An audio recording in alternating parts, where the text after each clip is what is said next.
to the show and fall at your door. We got that info for you.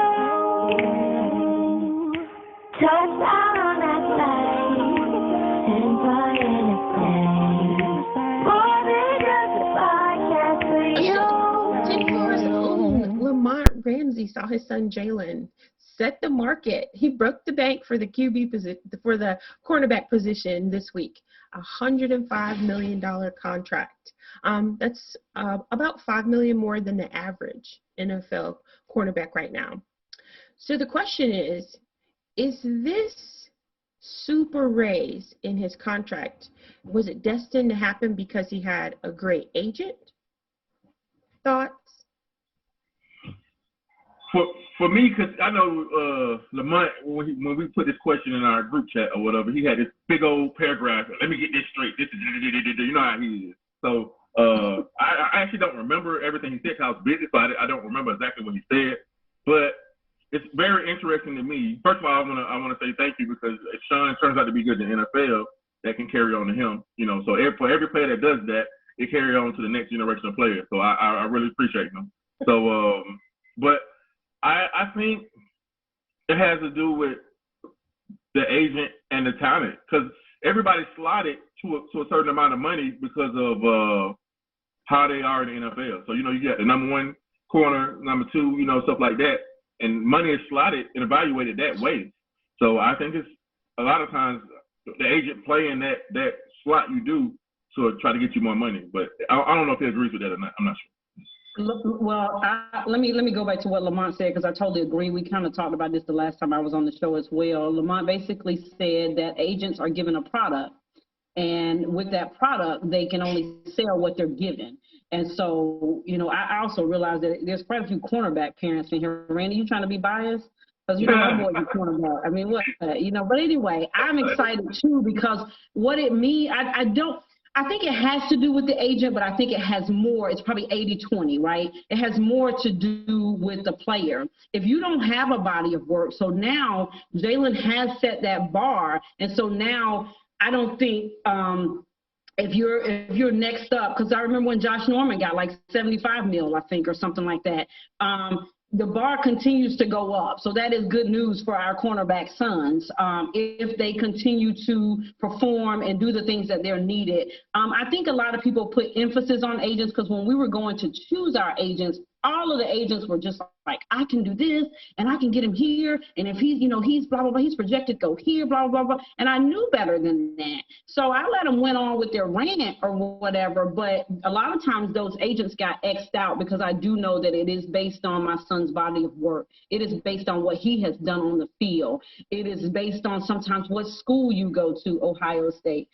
You know what I'm saying? There are a lot of variables, but majority of it is that film. The majority of it is what your son has put out there. Because if he's not put anything out there, then an agent can't sell it. Nobody's even looking for it. So, but when you talk about contracts, I'm always interested now in not just the number that they put out here, like the 105 mil. I'm interested in, and this is the agent's job, those terms.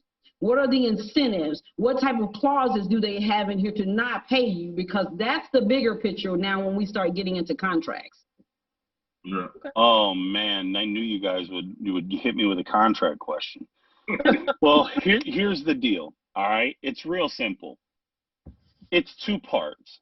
Without the play of Jalen Ramsey, there's no such thing as a $105 million contract. Okay. The second part is, listen, you have to have some, what's the word without being rude, balls to ask for $105 million on a defensive player. So we got to give the agent a little bit of credit because Tre'Davious White just signed a contract, a 4-year extension, and it wasn't $100 million. His average base salary was almost, I think, 19 million, maybe 18 or 19 million, and he just got him 20. So you have to have some sort of really a good set of balls to ask for that type of money because he's going above the average. The hell with the average. I want my guy to be the highest because there are other players that are going to be coming behind him. Marlon Humphrey, these other guys are going to start asking for money. No, we don't want to just be the leader for today. We want to be the leader for the future. And he's the best. So we're asking for more and longer years. Now, the thing is, them contract numbers don't get blown away with $105 million. That means absolutely nothing. If Jalen Ramsey gets hurt tomorrow, hopefully it doesn't happen, okay, at the end of the day, he gets what's his guaranteed money. Guaranteed money is what the contract is. Let's not look at the length and the money amount, because that means absolutely nothing. And when you look at the overall of what that player gets, if it's $65 million up front, that's what his contract's worth as of today. That's what it's a 5-year, $65 million contract. It's not a 5-year, 105. So that $65 million is what the contract's worth. Now, if he plays out them 5 years, then he can make up to $105 million. But the base is 65. So regardless, $65 million is a lot of money. I'm not knocking that. But you have to give the agent credit. Like Angela said, it is the breakdown of the contract. Is it incentive based or incentive laden? Does he have to make the Pro Bowl to get this? Does he have to do this and show up at camp to get this, to these bonuses? Because then bonuses will ultimately push it to the 105. So if he's a worker and he shows up to camp, then he can obviously make more than that. It's kind of like in my job. I go to work every day, but if I work on Sunday, I get a differential pay. If I work at nighttime, I get a differential pay. But do I want to work at nighttime or do I want to work on Sunday? I don't. So if I don't, then I'm not going to get that money. It's the same way in this contract. And at the end of the day, he's a great player. Listen, I would have loved to have been an agent for him so I could collect that 3%, because that's a 3% of a lot of money. But that's what agents get. Now, agents can ask up to 3%. They can ask for 1%. Sean is maybe potentially going to be doing this soon. Listen, you can ask for 1%. You're in the driver's seat. Agents will hate me for this, and I might go over our little time limit, but I have to explain it to you because you, my friend, are going to be facing this question right here. Agents are going to be coming. Do you know the agents can get up to 3%? That's the most money they can get. Marketing managers, they're going to try to ask for 20%. That's what the base is in the NFL. You can ask for less. There's nothing that says that you can't. But remember this, you're a brand. Do I think he needs a marketing manager? Yes, I do. And then we're talking about Sean now. And at the end of the day, does he need a marketing manager? Yeah, he does. He needs somebody that's going to push him because he has a brand. And when he gets there, his rookie contract is the lowest amount that he'll ever make in his career. Because when he gets that second contract, that's where the big money comes. But that marketing manager is what's going to push him to the point to where he's getting that extra money. A marketing manager is key in this place, and there's some major companies that will get him out there and get his name to these companies where he's doing Sprite commercials and Samsung commercials. The marketing is where you're going to make your money. Rob Gronkowski's never touched his salary his entire career. He's never touched whatever he's been paid. All he lives off of is whatever he gets in marketing. That's a brilliant aspect of life. You can make it out for $25 million in marketing.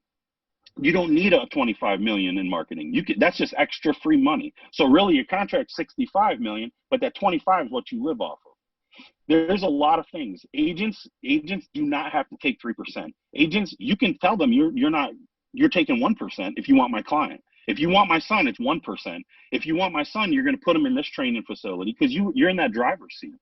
And at the end of the day, I just wanted to let you guys know I cut off Miss Cleveland and I'm sorry.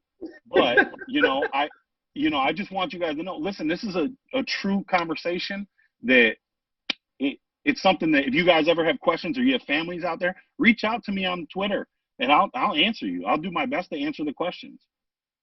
Yeah. Oh, we got lively right there. Do you want to make a point? Because I'm going to move us along to the next question. Yeah. My wife always say I got to beat mouth because I tell people what I do. You know what I'm saying? So when Sean was coming into the situation last year or whatever, all I did was just reach out to different parents and find out how to deal with agents and all this kind of stuff. So Sean, he got 2% across the board. Only reason I did 2% in the first part of it is because of how much money the agent's going to give us or give him when he signs or whatever. And he has to support him through a whole long time from now on to next year. But we get 2% across the board. And so for instance, that 2% on the second contract, it's the difference between giving the agent $3,000, $3,000-something, and $3 million and $2 million. So he saved $1 million just by doing the 2%. Plus, they get the money off of the top before taxes come out, and that's what a lot of people don't know either. So it's like there's so many tricks that the parents and the kids don't know, and if you don't reach out to somebody, you're gonna get got. You know. Yep. Good to know. So moving along, the NFL starts this week. Started on Thursday, and teams are broken down to the 53-man rosters. With rosters being so small, how important is it for players to do multiple things or to have multiple talents this year? Let me talk on this one real quick. You know what? I think that it's a double-edged sword. I think, obviously the more you can do, the more of an asset you can become. But also realize that necessarily the more you do, you don't always necessarily get paid, for your salary. It is what it is. So, I mean, it just depends on the player. Like my son is a outside corner for the most part. But when he came to the Panthers, he cross-trained at nickel because they felt like he was going to be able to, start at nickel more easier, I guess, than starting at outside corner. I had never seen him play nickel. He didn't play nickel in college. My son actually only started cornerback as a sophomore in high school. So, definitely still growing and whatnot. But anyway, so I think that a lot of people will sell that, but I'm always pro-athlete. I'm always like the NFL will work you and don't want to pay you. So, when you got to be careful with this cross-training. If you're cross-training in O-line and D-line and all that and this, that, and the other, I mean, I think when you get to your next contract or you get to a contract extension or whatever, these are all attributes that you can, ask for more money, but just know that it's not guaranteed. So I think it could be a pro, but you just kind of got to know what you're dealing with in the, the network, the company that you're dealing with, what team, what owner. So I break it down myself too. So it's two things. So you can be good in the same skill set of like say let's just say quarterbacks and cornerbacks. We can keep saying cornerbacks. You can be good. Like you can be a ball hawk and you can be a good blitzer or something like that. Or you could be a bad special teams player, a badass special teams player, and then be good at your position. So that's the two different ways that we kind of mean. So like it's just if you're an awesome special teams player and you're a decent cornerback, it's just they get two bonuses in one. So the more you can do, the more value I feel you have to a team. So for instance, I break it down even more with Sean. Sean played the nickel position. Nickels don't really go first round in the draft, but I think because of the fact that I don't know if NFL teams look at your high school stuff, but in his high school he played outside. He was a really good ball hawk or whatever. This year he was going to show that he was a ball hawk, if he plays or doesn't play or whatever. But the fact that he blitzed and he played outside a little bit and he played safety or whatever, I think that some teams look at him as what they call that thing, man, a Swiss Army knife. I hate when they say that, but they always call him a Swiss Army knife. I don't care about that. As long as he get first round, that's all I want. But so because of that aspect, I just think it makes him more valuable, and I think that's one of the reasons why he could get picked early this year. So I think when you're breaking down football, and I'm a football guy, listen, I understand that it may not be the best time right now because you have to play multiple positions or whatever, but if you get cut tomorrow and you can play special teams and you can play nickel and you can play outside, you're going to be brought into camp by another team all day long. And the hardest thing for a football player to do is to receive that call, to be called in that office and told that they're getting released. That's hard. You hit that waiver wire, them kids are going through it. They don't know if their career is over. A lot of things are running through their head. And at the end of the day, it's how well did you prepare yourself? Yeah, you had to put in a little extra work. We all have to put in a little extra work at our jobs too if we want to be more successful, or if we want other people to know that we can do more. The more you can do, the more you can help somebody. And at the end of the day, the more special teams, the more extra snaps that you take at different positions, you're showing versatility, and NFL loves versatility. They'll always give it to a guy. They'll give a major contract to somebody that's willing to take that extra snap, that's willing to go out there and put their name on it. I did special teams in the Arena Football League, And I'll tell you what, you could not find a person that would come out and play special teams. I had this huge offensive lineman. Every single time he would come running out, I didn't care. I had a 300-pounder on special teams. He loved it. That kid ran downfield all day and would just hit people. So you know what? I used him. Because he had passion. He wanted to get out there. So it happens. But I'm telling you, the more you can play, the more Swiss Army you are, the better. That's because they're greedy, though. I think that even more than the roster, the injuries and COVID are going to be a big deal with the way that people are moved around this year. And this question made me think of the honey badger. He lines up at a lot of different places. And it's interesting because he has the knowledge of self to do things that are within his skill set. And I think that's one of the things that players are going to really have to understand who they are. He's totally different things in the defense, but nothing outside of his skill set. It's very interesting. So I'm looking forward to seeing how teams actually, not just at the NFL level, but even at the collegiate level, how they make adjustments with COVID and with injuries this year, because there's very little preseason play. Next man up is a real thing. It's a real thing. So next question, speed and quickness. Can it be developed at an elite level, or is it something that you're born with? I thought this was a good question, but now just hearing you read this question, it's simple. No. No. I thought it was a good question, but no, it can't be. You're only going to be as good. No, you can work hard and get faster, but it's only a limit to what certain people do. It's a gift. It's a gift like intelligence. No, intelligence is not a gift, but like it's a gift. No. I'm going to disagree a little bit, because it's not just speed, it's explosiveness, and it's minimizing wasted movement. There's some guys who are fast, but because they don't honor their bodies.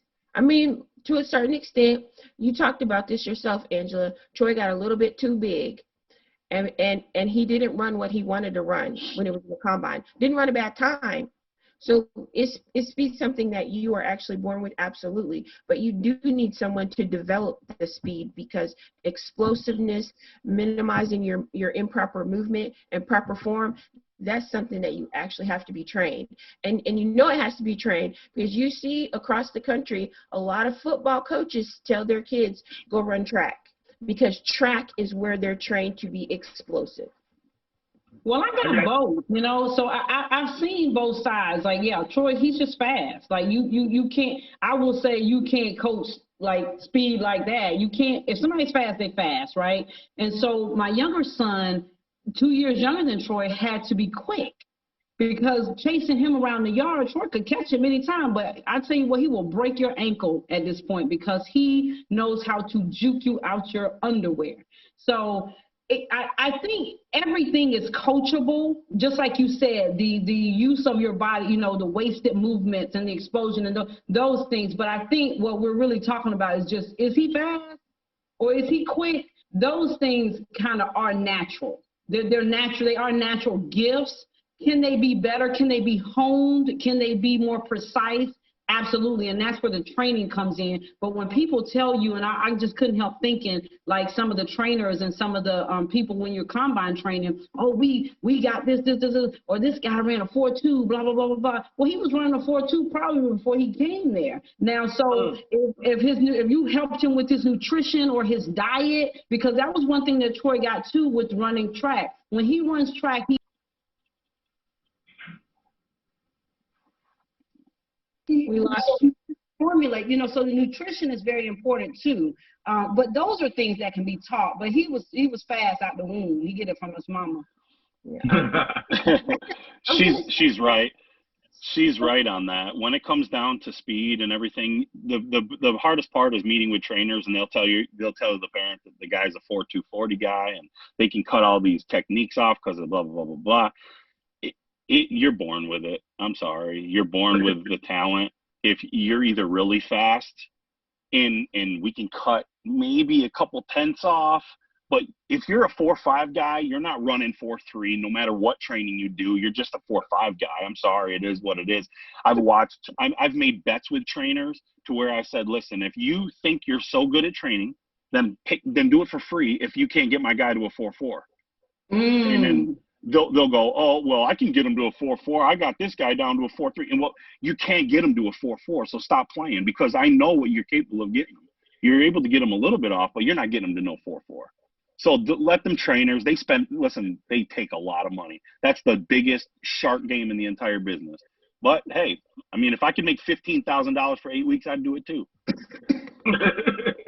I'm just Damon, because you're passionate about what you do, you wouldn't do that to people. No, believe in God. That's why I'm not a sports agent. Fast is not football fast. People need to know that. Fast is not always football fast. Football, there's difference. Football fast is different from being fast.